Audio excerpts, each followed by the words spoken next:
China is taking over the knife world. This is a with Armour knife, and we know a little secret. This knife company is making knives for a lot of the US companies that you buy as American knives.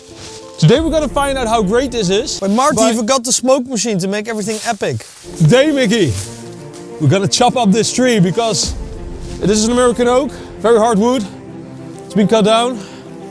We're gonna cut it in pieces. Somewhere over here.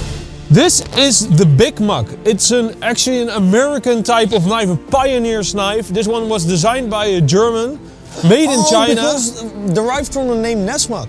Yeah, so which is a very ugly knife. But this is like the most multicultural knife that we have. It's like a Canadian design, designed in Germany, made in China. But it feels like an indestructible knife, so we're gonna test if it is an indestructible knife. And you know what, Martin? It's a very inclusive knife because not only is it multicultural, but look at the shape of the knife. It's all bent. It's gonna measure the amount of force it takes to cut that wire, and the lower the better. In it, Martin. It is, Mikkie. 100 grams. That is real sharp. Yeah. Oh, Yo. yeah. That is scary. This is what we call scary. Look at that, the curves.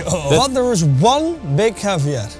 It is 1095 steel. We have tried other knives with Chinese 1095 steel. They all broke. Oh my God, it almost has a zero grind. It doesn't have a V-edge. No, it's actually this knife. Whoa! I feel like this company could have crazy good value. Yeah. Oh my God, that's crazy. That was very easy. Oh my God. Just pops them off. Oh my. Oh my. And I'm not even putting in a lot of force. I mean, that thick branch here, yeah? This one. Yeah. Oh my God, look at how deep that is. Oh man, whoa.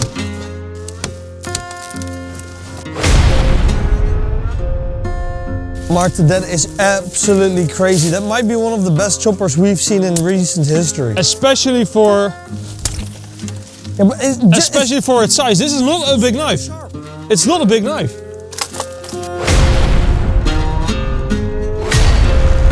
I thought this would be a task from hell. But if you look at how easy this looks. Actually, crazy. It's doing it crazy fast.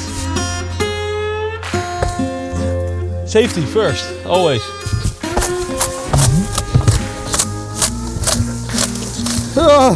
This is the treats work. This is absolutely the thickest piece we've ever chopped with a knife, I think. And I gotta say, this knife did it excellent. There are knives way bigger than this that I wouldn't want to do this with. Oh my God, it is almost flawless. But that's so strange about 1095 steel that it can somehow... If you do it right, you see that with tops as well, if you do it right, it can keep its edge really good. We prototyped some 1095 from China that already chipped. This still is holding up perfectly. It still shaves. Really Not nice. the easiest shave, I gotta admit, but it still shaves. Oh, echt. It couldn't have hit the edge more than this. There goes the edge, Martin. Oh my God.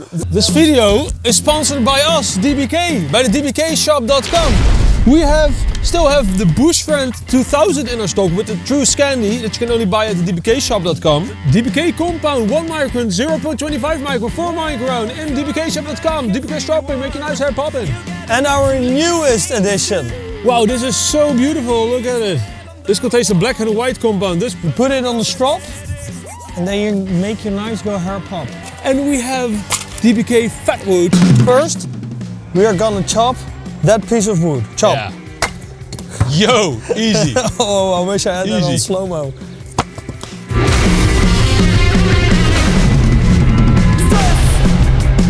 For its size, I'm gonna give this knife a 9.5 because I don't know how it would be better at chopping at this size.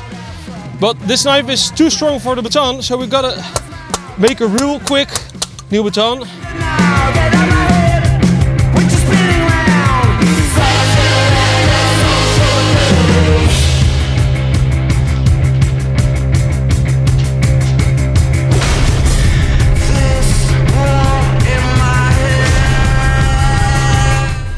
Okay, so this is like one big piece that you would never baton with a knife. This is gnarly. Martin, don't you want to like check how it feather sticks before we might break the knife? Yeah, I mean, okay, I don't know if it's gonna survive this, to be honest. I feel like this is, up to now, it is a really good batoner. You already threw it in the dirt, eh? Yeah, and it still feels buttery smooth.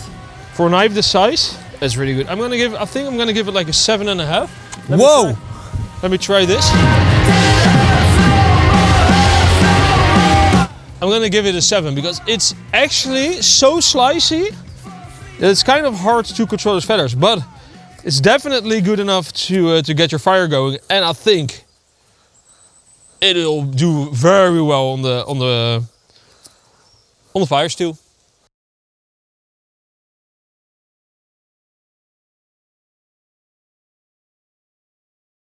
What would you rate it for fire steel scraping? It's a small part, but it's actually pretty good. But let's light a feather stick and then I can give my conclusion. So this was the inside of one of the pieces that we batoned. Big chunk of hardwood. So I'm gonna make a feather stick with that.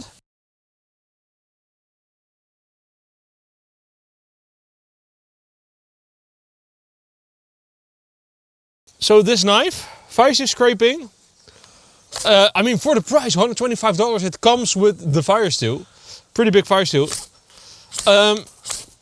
Because it doesn't have a lot of surface for the fire steel, it's not the greatest fire steel scraper, but it's definitely like a 7. It's way good enough. And look at that hardwood go, it's still going. Look at this. Really big sparks.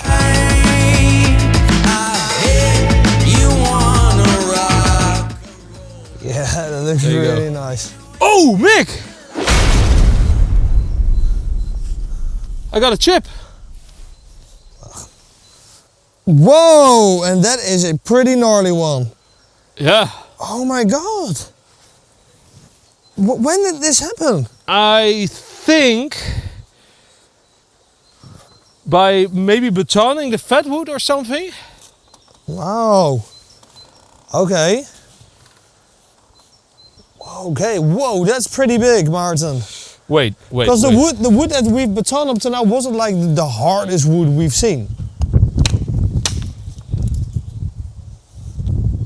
I don't know, man. I don't think it's because of bad heat treatment. I think it's because of the very sharp zero grind. Yeah. That has the pros and it has the cons. Yeah. Ready? Yep.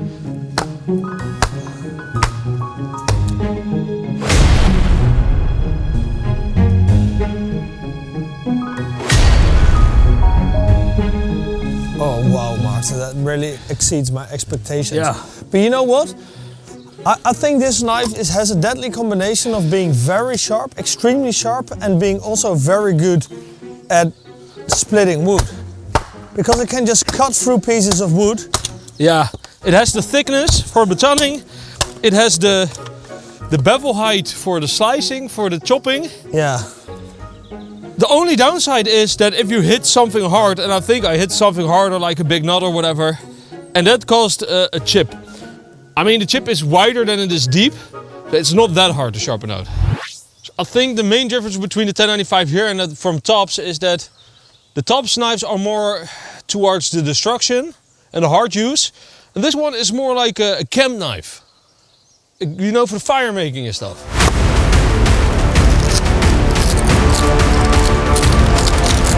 Pan. Straight.